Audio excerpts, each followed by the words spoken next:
Iris anaamka asubuhi, anajiandaa na kutoka akibeba kisu kidogo. Anatoka nje akiwasha gari, ni asubuhi sana, na kuondoka nyumbani kwake kimya kimya bila mume wake kujua. Anaendesha gari hadi kwenye hifadhi ya huko California. Anafika akiwa amebeba mashua ndogo ya kuchezea mtoto wake Mateo, ambaye alifariki wakati wa safari ya familia ya kupanda mlima huo. Anapanda juu na kufika kwenye ukingo wa mwamba. Anaenda kwenye eneo alilolitengeneza kama kumbukumbu ya mtoto wake chini ya mti. Kuna vitu vingi vya mtoto wake. Baada ya kuacha kimashua hicho kidogo, anasogea pembeni akiangalia chini ya eneo hilo na kukaribia kabisa kwenye ukingo. Ni kama mtu anayetaka kujitupa. Anafika mwanaume ambaye anamuongelesha akimwambia aendelee tu na shughuli zake. Yeye yupo hapo kupunga upepo, akimwambia ameona mti una vitu vingi sana vya mtoto. Iris anamjibu na kumwambia hataki kuongelea jambo hilo. Mwanaume huyu anajitambulisha kuwa anaitwa Richard na kumwambia kama hataki kuongea naye basi amtajie hata jina na pia arudi nyuma, maana anampa wasiwasi hapo aliposimama. Iris anamwambia kama ana jambo anaweza kuongea naye, na yule mwanaume anaendelea kumpa story ya maisha yake, kuwa aliwahi kupata ajali iliyofanya kumpoteza mpenzi wake.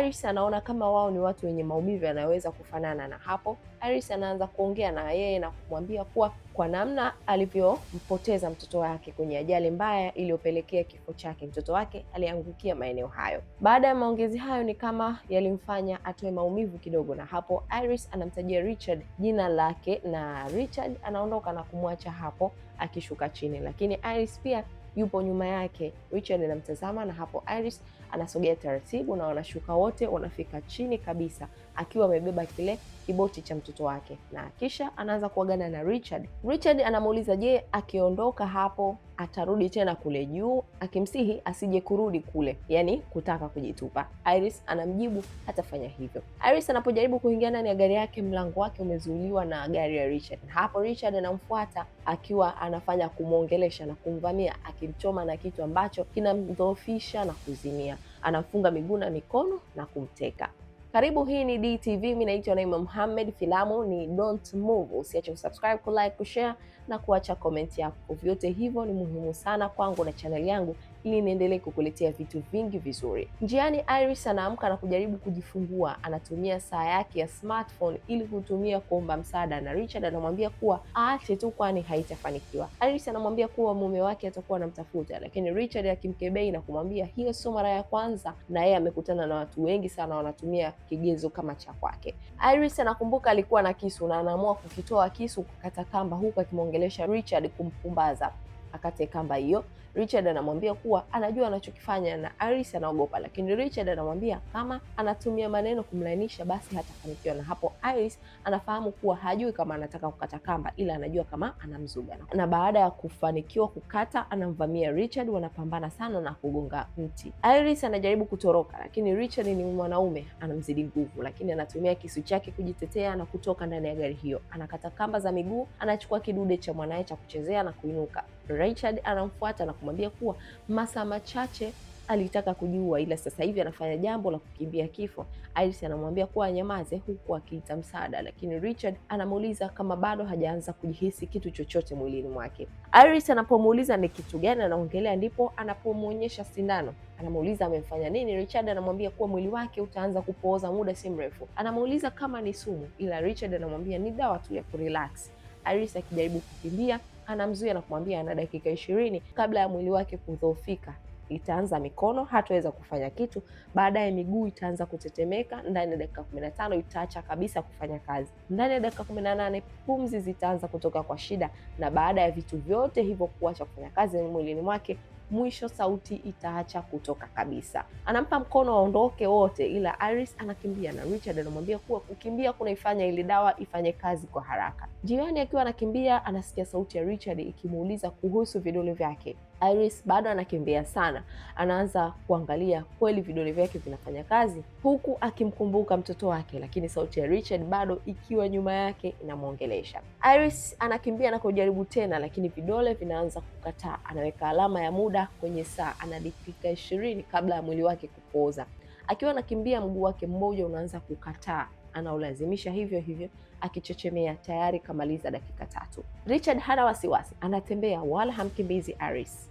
Iris akiwa anachechemea mguu wake unazidi kudhoofika na anajikuta akijiburuza. Richard akimwambia kuwa anatumai kupata sehemu nzuri ya kujificha kama ataweza. Pale ambapo amejificha, wadudu wanamtambalia, lakini akipiga kelele Richard anamkamata. Anavumilia hivyo hivyo. Richard akiwa anaondoka, Iris anashindwa kuvumilia na kutoka pale na kuburuzika na kuingia kwenye maji. Richard akimwambia hatoweza kuogelea, lakini tayari maji yanamsogeza na mbele kuna maporomoko madogo ya maji, lakini hawezi kuogelea, hivyo maji yanamzamisha na kumuibua, yanampeleka mpaka sehemu ambapo anaparamia mti na kujiburuza mpaka nchi kavu akitambaa. Pumzi nazo zinaanza kutoka kwa shida, muda ushamwishia.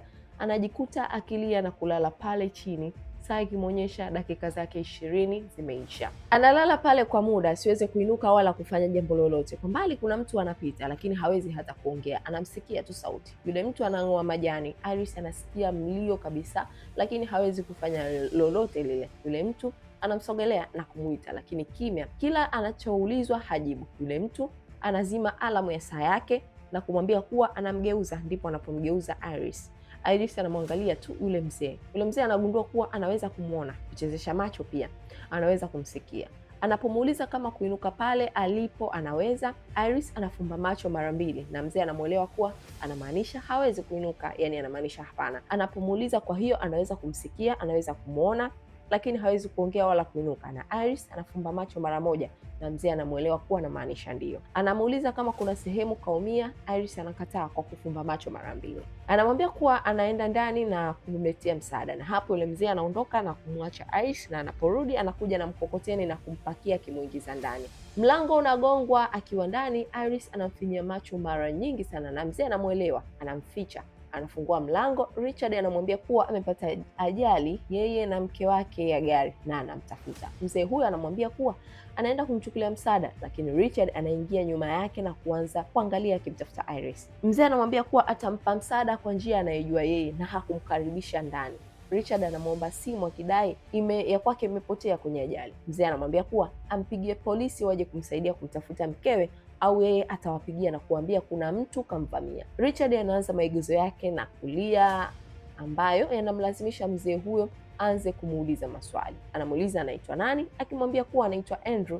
Mzee anamsikiliza na Richard anatoa story ya uongo kuwa mkewe ana maradhi ya akili na kila siku yanazidi kukua na hivi karibuni yamezidi, na anajitahidi ili asimpoteze, ila ndio tayari kashampoteza. Mzee anamuuliza anaitwa nani mke wake. Richard anasema anaitwa Chloe. Chini ya kiti ndipo alipolala Iris. Iris anasikia maongezi lakini hawezi kusema kitu, akiendelea kudanganya kuwa waligombana na ndio jambo hilo likatokea. Maongezi yanaongezeka na mwisho mzee akimwambia historia ndogo ya yeye na mke wake. Yaani baada ya kuongea sana, mzee naye anafunguka na kumwambia historia ya kwake na mkewe, kwamba na wao pia walikuwa wakigombana sana. Anamwambia kuwa kuna kitu hakumwambia ukweli, na anapotaka kumwambia simu ya Richard inaunguruma. Mzee huyo anapomuuliza imekwaje, alimwambia amepoteza simu. Richard anajitahidi kuzuga, lakini mzee huyo anaghairi tena kumwambia na kumtaka aondoke. Richard anamuita kwa jina lake mzee huyo, akimuita William, na mzee anapomuuliza kajuaje jina lake, anamwambia kalisoma nje kwenye maili yake. Hapo mzee anaiona hatari. Richard anamuuliza alipo Iris. Mzee huyo anamwambia yupo nje ya nyumba yake, kuna sehemu kwa mficha, kuna nyumba ya nje amemfichia huko, na akimchukua waondoke, yeye atajifanya kama hakuona kitu. Na baada ya kumzuga, William anamvamia Richard na kuchukua simu kuita polisi, lakini Richard akimwambia hata akiita hao polisi hawatafika kwa wakati. Akiwa anaongea na polisi, Richard anamvamia, lakini William naye sio mnyonge, na kwa upande wa Iris vidole vyake vinaanza kufanya kazi tena kidogo kidogo, na hapo Richard anamuua mzee huyo, Iris akishuhudia kila kitu. Polisi kwenye simu wanaongea wakitaka kujua nini kinaendelea na kumwambia kuwa wapo njiani. Richard anakasirika, anaenda kuangalia kule alipoambiwa Iris yupo, hamkuti. Kwa hasira anachukua mafuta ya taa na kumwagia nyumba nzima. Iris anajaribu kuweka kelele za vidole ili Richard amsikie asiwashe moto, lakini Richard hasikii. Anawasha moto na kutoka nje. Iris analazimisha mkono wake ufanye kazi. Kwa bahati vidole vyake vinashika kamba ambayo anaitumia kufunga na kufungua dirisha, na Richard akiwa nje anaona kile kinachotendeka. Anarudi ndani na kumchukua Iris na kuondoka naye. Anamtia ndani ya gari ya William akimlaumu kwa alichosababisha, na kisha wanaondoka. Njiani Richard analalamika kuwa hakuwahi kuua mwanaume hapo awali na kwamba hiyo ndio mara yake ya kwanza kumuua William. Simu yake inaita, anajaribu kumfinya Iris aone kama atatoa sauti, lakini Iris bado hawezi kufanya hivyo. Anapokea simu na kuongea na binti yake. Iris anashangaa mtu huyo ambaye anabadilika baada ya kupata simu ya binti yake, akimwambia kuwa wanakuja na mama yake huko walipo, yani mkewe na mtoto wake wanakuja weekend hiyo nyumbani. Na Richard, taarifa hiyo sio nzuri kwake, maana familia yake inakuja.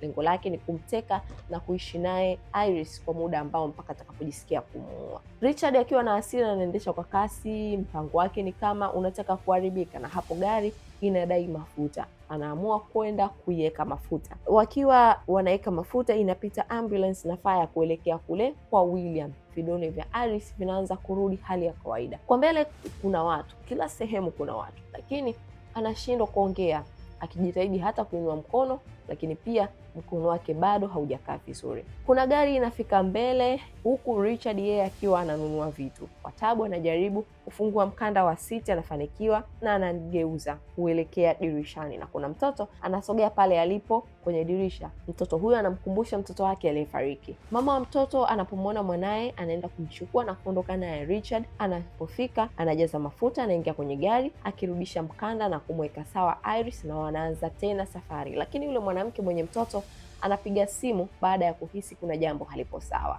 Richard anarudisha gari kule walipopata ajali, anabadili nguo, anaingiza vifaa vichache kwenye gari. Akiwa nje anashughulikia gari yake, Iris anajaribu mikono kama inafanya kazi, na hapo inakuja gari na anashuka polisi akikagua gari hiyo. Iris anajaribu kutaka kuongea ila sauti bado haijarudi. Polisi anamwambia Richard kuwa gari hiyo ilitolewa ripoti, kunahitajika msaada, yani gari hiyo imeripotiwa na hiyo ni gari ya William aliyoiba. Na Richard anapokataa, polisi anamueleza kwamba namba ya gari hiyo hiyo ndiyo iliyotajwa na anataka kuongea na mtu aliyepo ndani, yani Iris.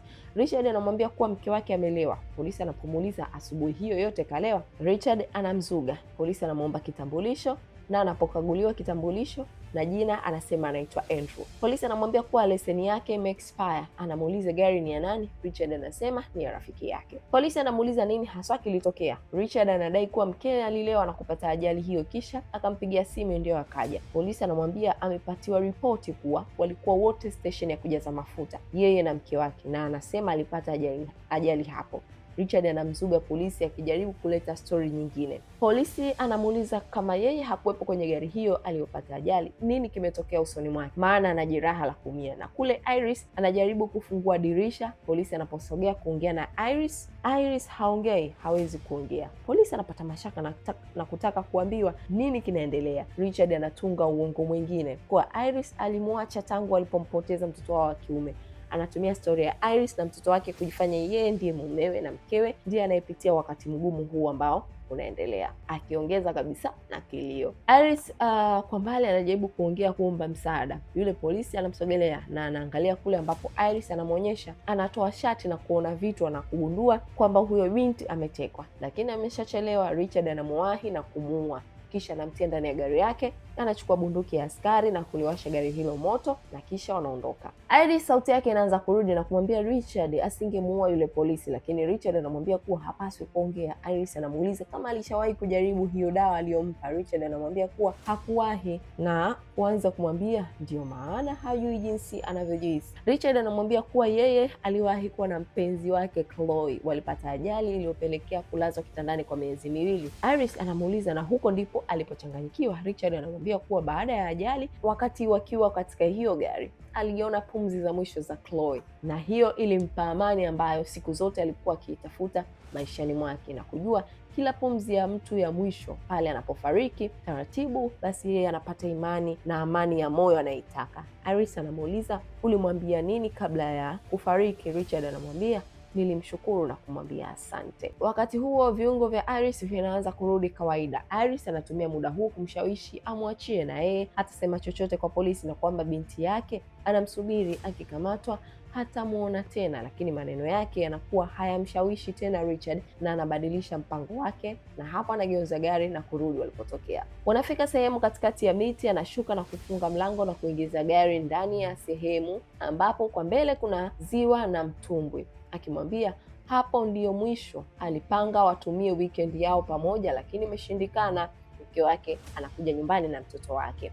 Iris anamshambulia na ile sindano ya kupooza mwili, anamchoma Richard, lakini kidole chake hawezi bado kuminya ile sindano itoke na kuingia katika mwili wa Richard. Richard anaitoa ile sindano na kuimwaga pembeni. Iris anamuuliza kwa nini anafanya yote hayo na kwa nini alimzuia kule asijiue. Richard anamwambia hakumzuia, alijizuia mwenyewe na kufa kwake kupo mikononi mwake. Iris analalamika sana. Richard anatoka kwenda kujiandaa, wakati huo Iris akilia sana ndani ya gari. Richard anamshusha na kumpeleka kwenye boti ndogo. Wakiwa katikati ya maji, Iris anaona bunduki na kisu nyuma ya mgongo wa Richard. Anaanza kulia kwa maigizo, kitu kinachomfurahisha Richard. Iris anamwomba ampe boti la Matteo pembeni ya suruali yake, boti la mtoto wake, ili akifariki afariki nalo. Richard akiwa anatoa hilo boti kwa Iris, Iris anapata kuchukua kisu na kumwambia kuwa hatajutia anachokifanya.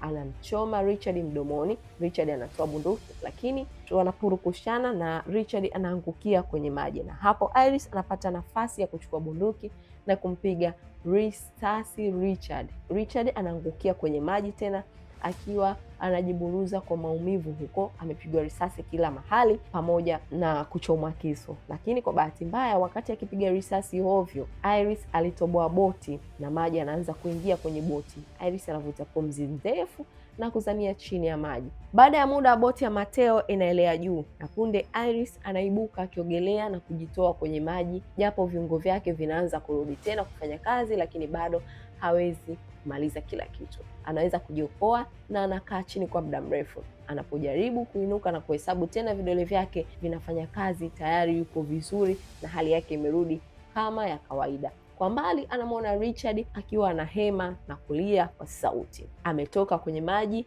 ila ana majeraha kila kona. Iris anaenda na kumsogelea na kumwambia asante, neno ambalo Richard alimwambia Chloe wakati anafariki kwenye ajali waliowahi kupata bila kumpa msaada wowote. Mimi naitwa Naima Mohamed, asante sana kwa kuangalia. Mpaka siku nyingine tena. Filamu inaitwa Don't Move na kuletea vitu vingine vikali zaidi. Hivi sasa sina la ziada. Bye bye.